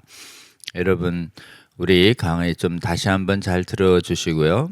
특별히 저도 오늘 강의를 들으면서 이제 우리가 얘기하는 비평 자체에서 저희가 공격하는 반대하는 것이 고등비평이라고 하는 것을 주로 반대하고, 혹시 이제 학자들이 분류한 방식으로 초등비평이라는 것이 있는데, 그 초등비평은 그 문서의 그런 진정성이라든지 또는 사본의 오류 여부를 검증하는 부분이라서 성경의 신적 권위를 받는 우리 신학계에서도 잘 활용하는 방식입니다. 그래서 비평 다를 반대하는 게 아니고 항상 좀 의식적으로 우리가 지금 반대하고 경계하는 것은 고등비평적인 관점이다. 고등비평은 성경의 그 기록의 저자의 진정성부터 의심하기 시작하고 내용의 역사성도, 역사적 진실성도 의심할 뿐만 아니라 실제로 가장 근원적으로 의심하는 것은 이 성경이 가지고 있는 신적 저작성, 신적인 권위, 여기를 불신하게 한다는 측면에서 굉장히 그 위험한 신앙적 결과를 초래하고 있다. 이런 부분을 아주 잘 신뢰를 들어서 논증을 좀 해주셨습니다. 특별히 저도 이번에 주로 성경 비평의 최초의 이런 주장자가 리처드 사이먼이라고 하는 사람이 성경에 대한 비평에 관한 저작을 썼다는 것을 좀 17세기네요, 역시. 그래서 조직신학적 측면에서는 소지니주의가 종교개혁기에 아마 이제 발언한 것으로 저희가 이해를 했고, 이것을 성경 비평이라는 용어를 가지고 아마 신학계에 도전을 던진 사람이 리처드 사이먼이라고 하는 사람으로 보이고, 또 이 사람에 대해서 그 무렵에 유명하게 또 제네바에서 스위스에서 성경의 신적 권위를 전제로 한 정말 개혁 신학을 수호하려고 했었던 대표적인 인물이 튜레틴이라는 분이 있는데 프란시스 튜레틴이라고 하는 분이 힘껏 싸웠다라고 하는 부분을 오늘 저도 이렇게 잘 배웠습니다. 프란시스 튜레틴의 이 지금 변증 신학, 조직 신학적 강의가 한참 성경의 신적 권위 논쟁이 있을 때 미국의 웨스트민스터 쪽에 프린스턴 쪽에 찰스 하치로 이어졌고 그 찰스 하치의 그런 조직 신학적인 그런 기본 사상이 한국의 우리 박형룡 박사로 이어지는 이런 계보가 있다는 얘기를 제가 좀 들은 적이 좀 있습니다. 그리고 많은 비평학자들의 그런 위험성 속에 특별히 정말 수많은 신학자들이 이상하게 성경은 가장 안 믿으려고 하면서 성경보다 믿기 어려운 다른 책들은 다 성경에 이렇게 우위에 놓고 있는 아주 근본적인 특징에 대해서도 아주 잘 말씀을 좀 해주셨습니다. 따라서 사실은 성경의 신적 권위와 성경의 영감성과 성경의 무호성은 사실은 인간이 만들어낸 저작물을 더 신뢰할 것인가, 하나님이 인간 기록자를 통해서 작성했다고 성경이 주장하는 성경의 권위를 더 높일 것인가에 대한 그런 결국은 권위에 대한 싸움이고 권위에 대한 선택의 문제다라고 하는 것을 아주 잘 말씀해 주셨고, 이 권위를 인정할 때 우리가 정말 이게 신적인 장엄한 통일성에 대한 문제요. 예? 그리고 뭐 예언과 기적의 문제, 이런 문제들처럼 성경이 가지고 있는 그런 신적인 권능들의 문제와 권위가 직결되어 있다는 것도 아주 잘 말씀해 주셨습니다. 다음번 강의도 우리가 좀 기대가 되는데요. 우리 신국현 박사님의 이 강의를 여러분 다시 한번 좀 잘 들어주시고 그리고 특별히 비평을 용납하는 분들에 대해서 우리가 어떤 자세를 가질 것이냐에 대해서 아주 잘 말씀해 주셨습니다. 결국은 비평을 용납하는 분과 비평을 동의하지 않고 성경의 신적 권위와 완전 영감성을 고백하는 사람들 사이에는 긴장과 이런 서로 심하게 말하면 적대감이 생길 가능성이 있지요. 그럼에도 불구하고 우리가 지금 너무 믿음이 없다든지 또는 교인이 아니라든지 또는 심한 말로 여러 가지 심한 지옥이나 저항, 재앙을 단정적으로 말하는 건 굉장히 좋은 자세가 아니다라고 하는 것을 좀 잘 말씀해 주셨고요.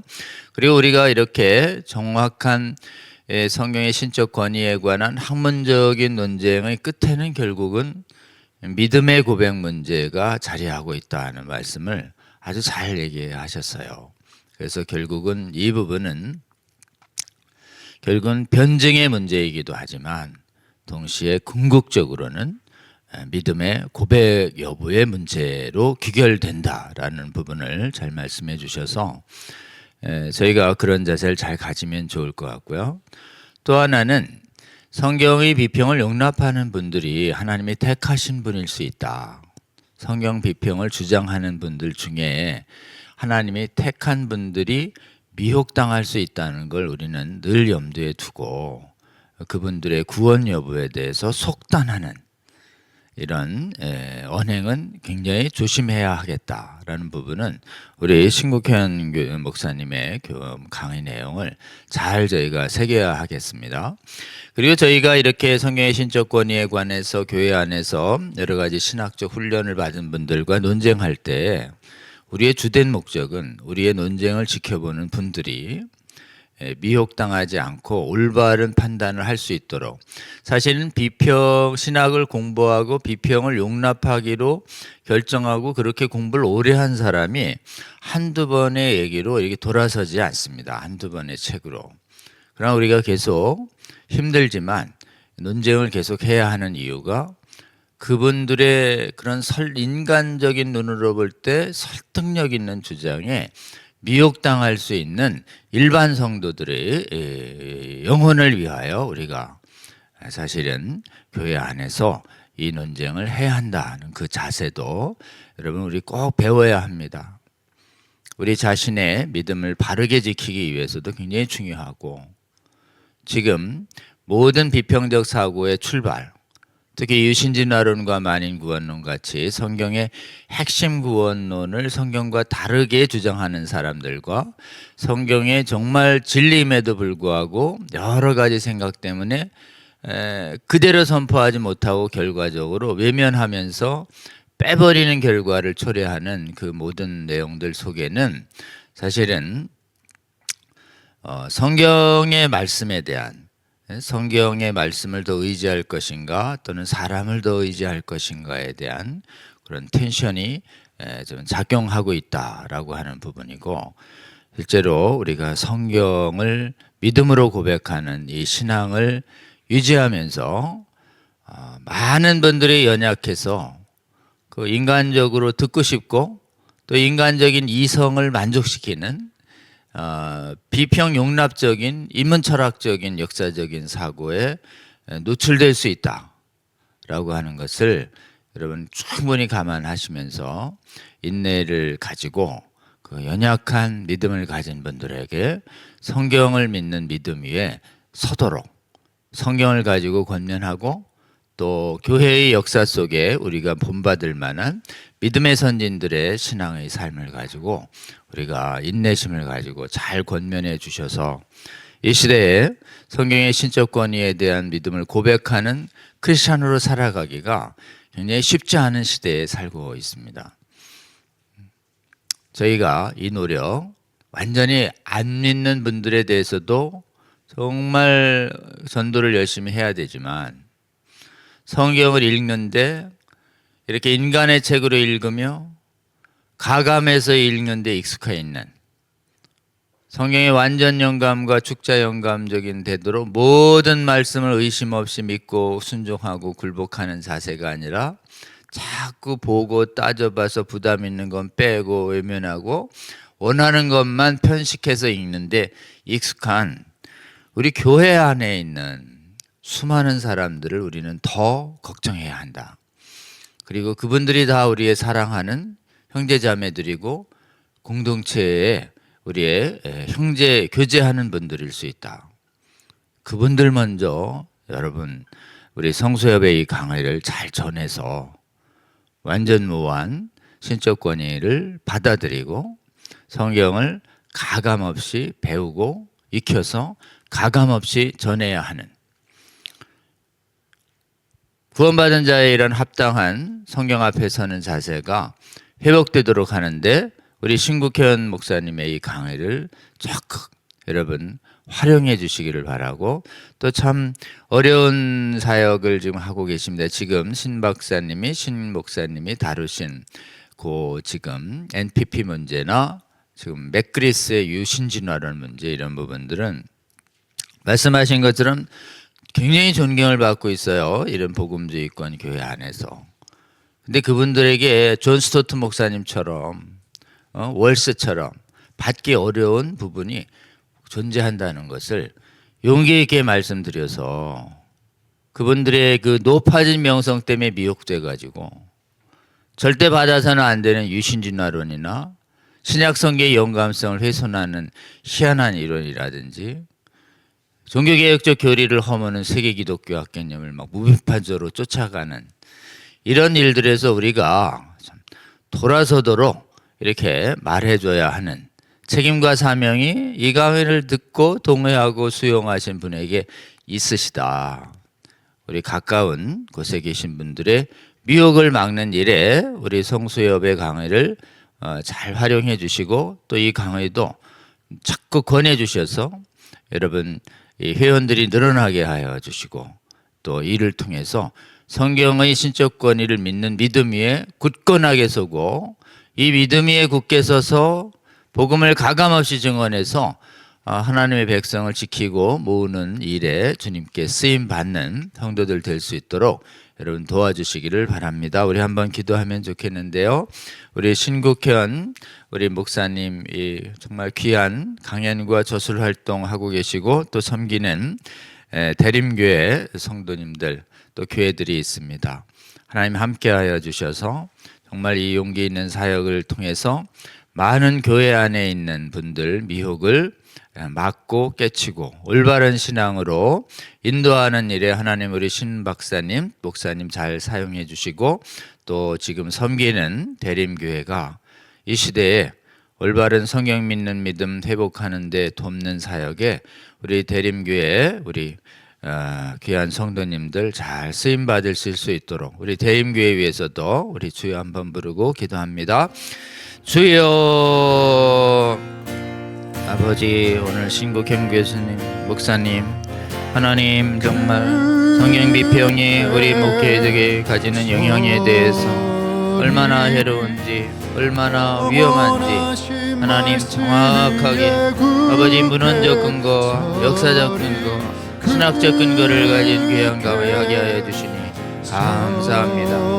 하나님 저희가 성경 비평을 용납하는 많은 사람들이 아버지 그들의 미혹을 아버지여 막는 일을 인내심을 가지고 섬기게 하여 주시고 저희가 이런 활동을 할 때에 하나님 같은 교회 안에서 긴장과 아버지여 조롱과 외면이 있다 하더라도 감내하게 하여 주시고 이렇게 성경의 신적 권위를 수호하는 진리수를 위한 믿음의 선한 싸움을 함으로써 아버지 비평을 알지도 못하고 인문 철학을 높이는 수많은 신학에 미혹된 아버지여 주님의 택한 백성들의 미혹을 막는 일이 아버지 저희들의 믿음의 선한 싸움을 사용할 것이라는 것을 알고 주여 쉽지 않지만 저희들이 이 시대에 반드시 해야 할 성경의 신적 권위를 수호하는 믿음의 전쟁 앞에서 아버지여 외면하지 않는 우리 성수협 성순성 성도 여러분 되게 하여 주시고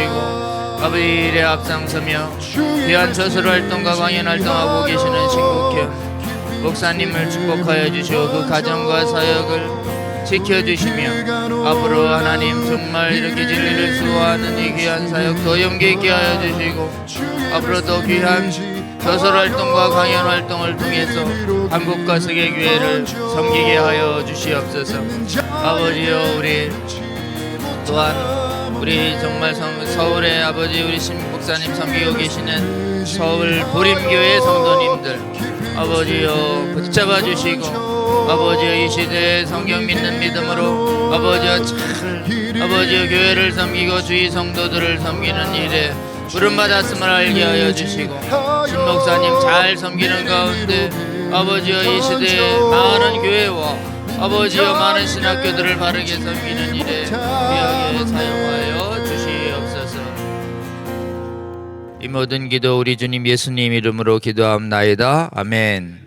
네, 우리 제가 대림교회라고 잘못 말씀드렸는데 서울 부림교회입니다. 죄송합니다. 네, 우리 서울 부림교회 위해서 여러분 꼭 기도해 주시면 좋겠습니다. 다음번 우리 광고 몇 개 드리겠습니다. 성수협 채널 공유운동 저희들 하고 있습니다. 여러분 교회 채널마다 우리 성수협 강의를 쉽지 않지만 목사님께 말씀드려서 이 강의를 교회 채널에 자꾸 올려드리면 교회에 이런 비평의 이름으로 신학의 이름으로 들어오는 거짓 신학에 대한 분별력을 가지시는 성도님들이 깨어날 수 있습니다. 여러분 교회에서 10명 중에 1명만 깨어나도 교회가 지켜집니다. 엄격히 얘기해서 100명 중에 1명만 깨어나도 지켜집니다. 여러분 그래서 어려운 강의 그러니까 외면하지 마시고 계속 말씀드립니다. 마귀의 종들이 거짓 신학의 이름으로 어려운 학문의 이름으로 지금 미혹을 많이 시키고 있는 이 시대에 우리도 어렵지만 공부해야 합니다. 이레니우스라고 하는 초대교회 100년대, 150년대쯤에 150년과 200년 사이에 활동했었던 교회를 지켰던 위대한 믿음의 선진이 있습니다. 이레니우스. 여러 번 말씀드렸죠. 이단 반박해서 5권 책을 썼는데요. 전 세계 로마 교회를 미혹시키는 수많은 영지주의 이단들을 일일이 다 세세하게 소개하고 성경으로 다 반박을 해서 수많은 미혹을 지켰습니다. 근데 여러분, 이레니우스 책에 소개하는 영지주의 이단들의 주장들이 얼마나 어려운지 몰라요. 이상하게 사람들이 어려운 거 얘기하면 도망가는 게 아니고 어려운 거 얘기하면 뭔가 있나 보다. 이래서 이렇게 귀 기울이다가 어려운 거 얘기하다 몇 개 좀 들리면 그거에 그냥 매료돼서 계속 쫓다가 어려운 거를 통해서 미혹당하는 분들이 그렇게 많아요, 여러분. 그러니 여러분, 어려운 강의라도 조금 단단한 음식 들어주시고 여러분 자신과 가정과 또 성도들 위해서 우리 성수협 강의 공유운동, 채널 공유운동 이렇게 참여해 주시기 바랍니다. 다음이요. 네, 저희가 이제 구체적으로 성수협 비평긴 신학의 성경 읽기를 왜곡시키고 있고, 비평신학의 가장 큰 해악은 예수님과 사도들처럼 성경이 하나님 말씀이라고 굳게 믿고 성경으로 예수님이 가장 많이 행하신 천국복음 전도를 하고 천국복음 전도자를 세우는 일을 가장 외면하게 만든 것이 비평신학의 가장 큰 해악으로 저희들 보고 있습니다. 그래서 신구약 성경을 주님이 가르쳐 주신 성경의 신적 권위를 전제로 어떻게 읽어갈지에 관한 강의를 드리고 있는데요. 여러분, 우리 성수협 강의 끝나고 6시 반부터 진행되는 차이성 채널을 통해서 제공되는 성순성 강의도 들어주시면 좋겠고, 오늘은요, 기록된 말씀은 오늘 여기 우리에게 하시는 말씀이다 라는 것이 성경의 주제예요. 성경이 계속 예수 그리스도를 증거하고 있다고 예수님이 얘기하고 계시는데 왜 꼭 모든 성경에서 예수 그리스도를 자꾸 찾으려고 그렇게 억지를 부리냐고 얘기하는 건 예수님의 주제를 정면으로 부인하는 사고입니다, 여러분. 그리고 성경은 이것을 읽고 듣는 모든 시대의 사람들을 위한 것이다라고 계속 얘기하는데, 아니야, 이거는 원래 그것이 만들어졌던 막 3,500년 전의 기록이고 우리한테 얘기하는 게 아니라고 성경의 기록 정면으로 부정하는 경우가 너무 많아요. 그래서 오늘 저는 기록된 하나님 말씀은 오늘 여기 우리에게 하시는 말씀이며 우리에게 적용되는 법전이에요. 법전, 율법서이며 우리에게 적용되는 하나님과의 신성한 계약서, 언약서입니다. 그래서 법전과 계약서는요, 100년 전, 1000년 전에 체결됐어도요, 폐지되지 않는 한 살아있는 것입니다. 법전으로 이해해서 단순한 문학과 역사, 이야기, 믿어도 되고 안 믿어도 되는 이런 그거를 하나님이 이거 법전이라고 분명히 얘기했는데 법이 아니에요, 이거는 역사예요, 무슨 문학이에요, 왜 이렇게 자꾸 주장했어요? 안 믿어도 괜찮을 것 같거든요, 그런 책을 하면. 근데 법전 이러면 안 지키면 큰일 나거든. 그래서 예수님과 하나님이 정하신 성경의 기본 양식에 대한 불신이 너무 팽배해진 이 시대에 여러분, 법전으로서의 성경 읽기, 언약으로서의 성경 읽기가 회복돼야 될 줄로 믿습니다. 성순성 성경 읽기도 한번 들어주시고 널리 공유해 주시기 바랍니다. 다음이요. 성수협 강의와 차이성 강의를 들은 다음에 각각의 우리 신학교와 또는 교회와 선교지에서 어떻게 이것을 구체적으로 실천할 것인가에 대한 나눔을 우리 소그룹으로 나누고 있습니다. 형편되시는 분들 꼭 참여해 주시고 참여 의사가 있으신 분들은 알려주시면 링크도 보내드립니다. 서로 나누는 얘기들을 들으면 이것을 가지고 이 시대의 교회를 어떻게 섬겨야 되는지에 대해서 서로 세워줄 수 있다고 그렇게 생각합니다. 소그룹 모임에도 참여해 주시고요. 다음이요. 하나님 나라 우리 기도합니다. 특별히 기도 성경을 하나님 말씀으로 안 믿는 분들에게 나타나는 큰 특징이 있는데요. 기도를 안 합니다. 공부는 도서관에서 가서 많이 하시는데 기도를 안 해요. 시간 없다고. 근데 기도해야 합니다. 예수님처럼 기도해야 합니다. 특히 성경 믿는 믿음이 회복되도록 우리 기도하고 있습니다. 교파교단 초월해서 지역을 초월해서요. 우리 기도 제목을 여러분 올려드리는데요. 잘 보시고 조금씩 상황에 맞춰서 기도 제목이 변화가 됩니다. 똑같은 것 같아도요. 저희 성순성 여기 차이성 방에 올려드리는 기도 제목을 놓고 각처에서 형편껏 기도해 주시면 좋겠고, 저희는 산에서도 기도합니다. 청계산에서. 날씨가 춥고 막 오늘처럼 눈이 많이 올 때는 여기 실내에서도 하고요. 우리가 안전하게 또 기도처에 갈 만하면 산에서 합니다. 각처에서 함께 기도해 주시고, 형편이 되시는 분들은 오셔서 합심해서 함께 기도해 주시면 좋겠습니다. 다음이요. 저희가 신학 중에 이제 성수협 2회 학술대회 여러 번 공지했는데요. 드디어 내일 이 학술대회가 열립니다. 세계기독교학이라는 선교 역사학 프레임이 있는데, 창안한 사람은 앤드류 월스, 확산시킨 분은 랄프 윈터. 전 세계의 신학교마다 세계기독교학 센터들을 가지고 있는 데가 많이 있습니다. 근데 이 세계기독교학이 주창하는 이 교회관이 중대한 문제가 있고, 특히 월스가 얘기하는 선교 개념이 굉장히 중요한 교리와 선교를 건드리고 있습니다. 그래서 이 부분에 대한 간헐적인 개혁주의적 비평이 해외에선 있었는데 우리나라에선 전무했어요. 그래서 이번에 선교학자님들뿐만 아니라 조직신학자, 역사신학자, 또 설교 등 실천신학자들과 실무 목회자님들이 모여서 월스의 세계기독교학 퍼스펙티브즈라고 하는 굉장히 중요한 선교단체의 선교훈련 기본교재로 쓰는 기본교재가 얼마나 좋은 점만 얘기하고 위험한 점을 얘기 안 하는 거에 대한 세미나를 합니다. 그래서 많은 분들이 신청을 해 주셨어요. 그리고 또 참여하는 분들도 거의 30여 분 됩니다. 한번 보실까요? 내일 10시 30분부터 6시까지 하는데요. 위로 한번 올려주시겠어요? 네. 우리 여기 발제자하고 토론자, 격려사 하시는 분들 다 합치면 거의 30여 분이 됩니다. 이분들이 다 일일이 시간 내서 귀한 지금 글을 보내주셨어요. 그 자료집이 아주 잘 나왔습니다. 그리고 제가 논문들 읽어봤는데요. 굉장히 정말 귀한 논문들이 많이 있어요. 특히 선교학에 관심이 있으신 분들 꼭 오셔요. 꼭 오셔서 세계기독교학 중에 좋은 건 받으시고 절대 받지 말아야 할 가톨릭이 기독교라든지 자유주의와 신비주의도 기독교를 암시하는, 유대교 할례파이단도 기독교인 걸 암시해서 교리 차이와 관계없이 다 손에 손잡고 협력해야 된다는 이런 혼합주의적인 거를 여는 것이 굉장히 큰 위험성이다라고 하는 것을 이구동성으로 말씀해 주고 계셔요.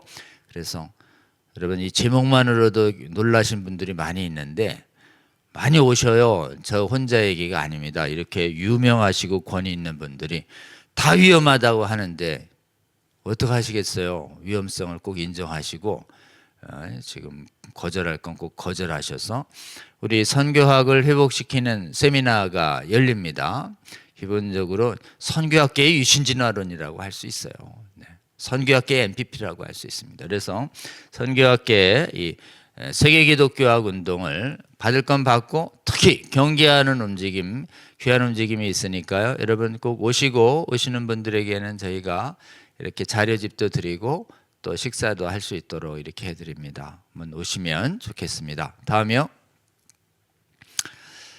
저희가 이제 신학교 회복을 위한 신학교에서 지금 비평이나 자유주의 용납적인 강의들이 적지 않게 행해지고 있습니다. 그래서 듣는 신학생들이 영적으로 막 괴로워하는 경우가 많이 보고가 되고 있어서 좀 신학교에서 목회자들의 영혼을 그만 괴롭히라고 좀 나쁜 강의를 좀 이렇게 견디는 힘 얻고 정말 심하면 그 강의가 금지되도록 하는 운동을 위한 신학생들의 신학교, 성경 믿는 신앙 수호하고 파수하고 확장하는 이런 훈련을 위한 이런 세미나가 필요하다고 생각해서 우리 성수협의 운영위원분들과 또 성수협 강사님들 중에 뜻 있는 분들이 모여서 다다음 주에 사경회 하기로 했습니다. 3일간.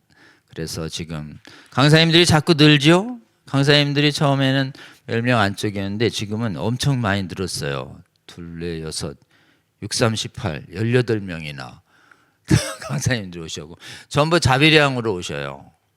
우리 신학생님들에게, 사랑하는 신학생님들에게, 또 전도사님들에게, 신학교를 걱정하시는 분들에게 꼭 해주고 싶으신 말이 있으시대요. 또 형편이 되시는 분들은 오시는 분들 다 식사비도 이렇게 내주시고, 또 특히 그 신학생, 재학생 분들이나 또는 졸업하신 지 얼마 안 돼서 이렇게 전도사님이신, 전임 전도사님 아니신 분들은 저희가 전원 참석하신 분들에게는 오고 가는 여러 가지 교통비나 또 등록비 보전될 수 있도록 상당한 지원금을 드리기로 했고, 혹시 지방에서 올라오시는 분들은 숙박비 지원도 해주시기로 하셔서 여러분 사경회에 많은 분들이 등록해주고 계신데요. 여러 신학교 분들이 많이 오고 계십니다. 현재 50명이 넘어서고 있는데요. 저희 여기 수용 인원이 공간이 한 70분 정도, 80분 정도는 오실 수 있습니다. 앞으로 한 주간 남아있는 20좌석, 30좌석이 있습니다. 선착순으로 해주시기를 부탁을 드립니다. 제가 또 수요일 날 애써 가서 성수협 이렇게 사경회에 이렇게 참여하실 분들을 좀 모집하려고 합니다.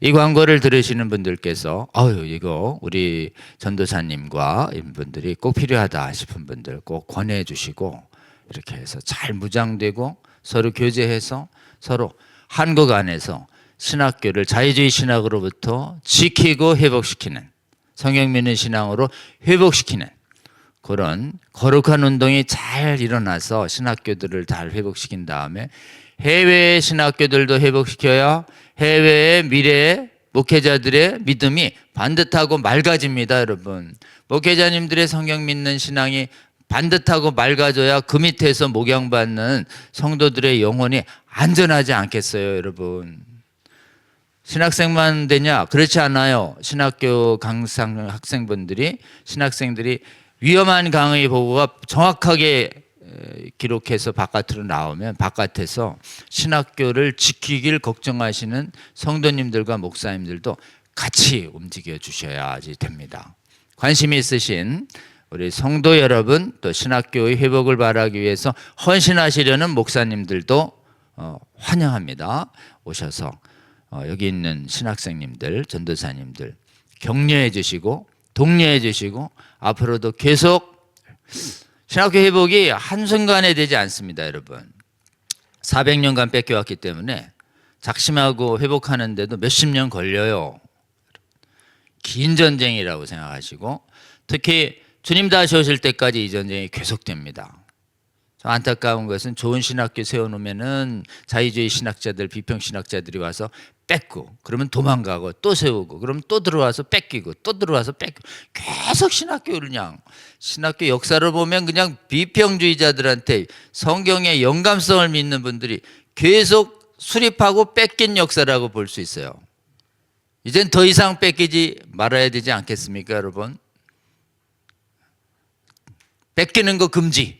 이게 우리의 운동이에요.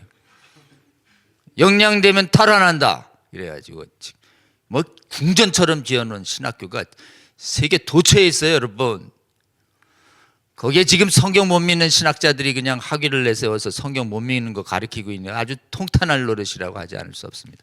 요즘 회복해야 되지 않겠습니까? 그거 정말 성경 온전히 믿으라고 있는 순전한 헌금 모아가지고 만들어진 귀한 신학교들인데 그냥 다 정말 독극물이 나오는 이상한 신학교가 돼버렸으니 우리 회복하시길 바라고, 이걸 위해서 긴 안목을 가지고 이를 위하여 정말 섬기고 헌신하려는 분들 우리 사경에 꼭 와주시기 바랍니다. 다음이요. 네, 다음은 우리 신국현 목사님의 가장 주전공이 있습니다. 유신진화론. 여러분, 이 유신진화론이 얼마나 미혹적인지 몰라요. 해외에 굉장히 복음주의적 신학교 안에도 유신준하로는 받아야 되는 거 아니냐고 지금 한 자락 깔고 있는 막 복음주의권으로 알려진 존경받는 분들이 너무 많아요. 너무 많아 여러분. 팀 켈러 목사님 아시죠? 6명에서 존경 많이 받는 분 유신준하론자예요. 깜짝 놀래 사람들이요. 그러니까 기본적으로 이 유신준하론이 얼마나 우리 안에 가까이 와 있는가. 그리고 이 유신준하론을 볼 때 창세기를 어떻게 잘못 해석해서 우리의 믿음의 핵심 교리가 완전히 무너질 수 있는가에 대해서 강력한 저항운동이 신학적으로 일어나고 있는 곳이 한국입니다. 그리고 한국에서도 저희가 수학했던 합동신학교 교수님들이 유신준하론에 대한 신학선언 이래가지고 선언서를 몇 년 전에 만들어서 같이 움직이신 적이 있고, 우리 신국현 목사님이 바로 그 합동신학교의 유신준하론으로 박사학위를 받으신 굉장히 귀한 분입니다. 이렇게 좋은 유신준하론 주제의 박사학위가 많아야 되는데 없는 거예요. 그래서 제가 목사님한테 왜 이렇게 유신준하론 박사들이 이래 적어요 그랬더니 다들 부담스럽다고 도망가요. 근데 목사님은 왜 도망가시지 않으셨나요? 그랬죠.